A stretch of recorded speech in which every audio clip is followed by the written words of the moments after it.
Bonjour et bienvenue dans Énergie et guidance des astres. Vous êtes avec Nadia Féminin Sacré.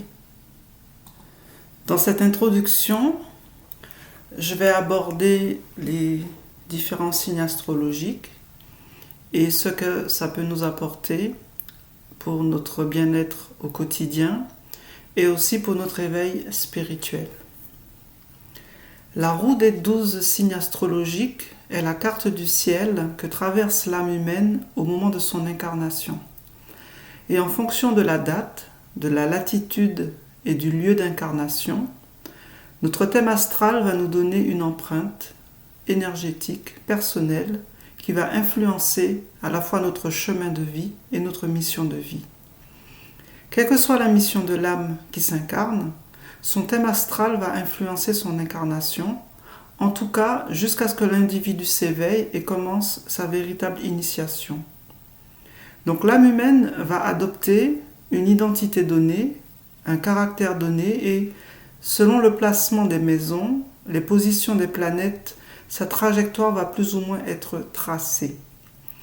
Ce qui est intéressant ici, c'est que, quelle que soit la position du Soleil au moment de notre incarnation, quelle que soit la méthode de calcul choisie, que ce soit tropicale ou sidérale par exemple, nous portons tous en nous toutes les énergies astrales, même les astres non répertoriés, mais en diverses proportions. C'est la configuration, ou plutôt la géométrie de notre carte du ciel qui va déterminer notre capacité de connexion à notre âme source.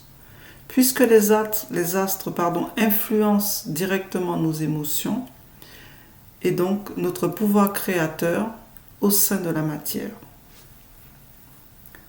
Du coup, il est intéressant d'être en affinité avec les signes, les 12 signes, les différents signes qui sont en lien avec les 12 rayons ou les 12 pétales du chakra du cœur.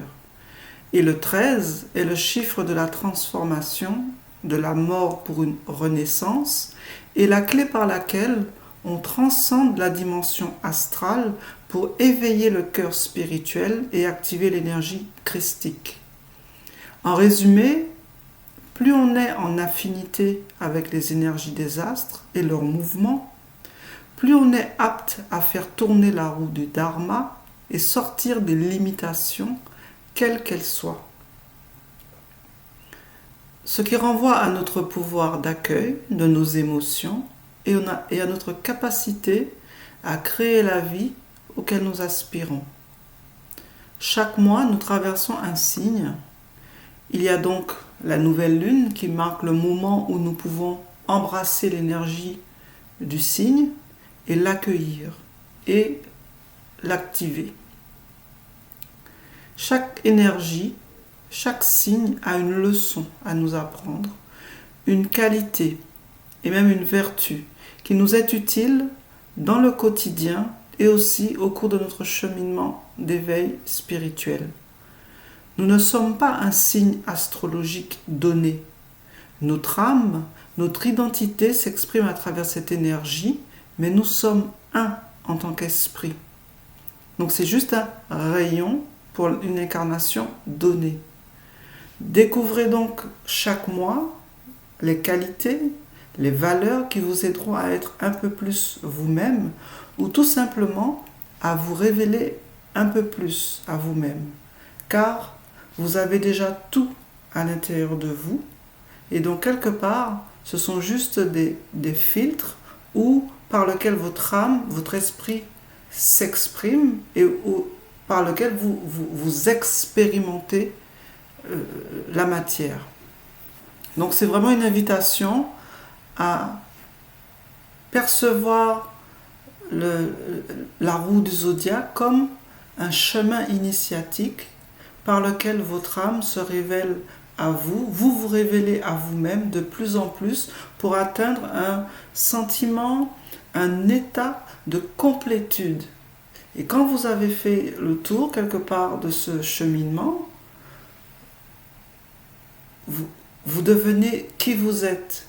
Vous redevenez qui vous êtes de toute éternité. Vous redevenez un et vous reformez quelque part l'unité en vous-même. Donc voilà ce qui est proposé à travers cette série. Donc nous allons aborder chaque mois avec la nouvelle lune les signes. Et donc c'est une aventure que je vous propose pour entamer ou poursuivre ou renforcer votre cheminement spirituel.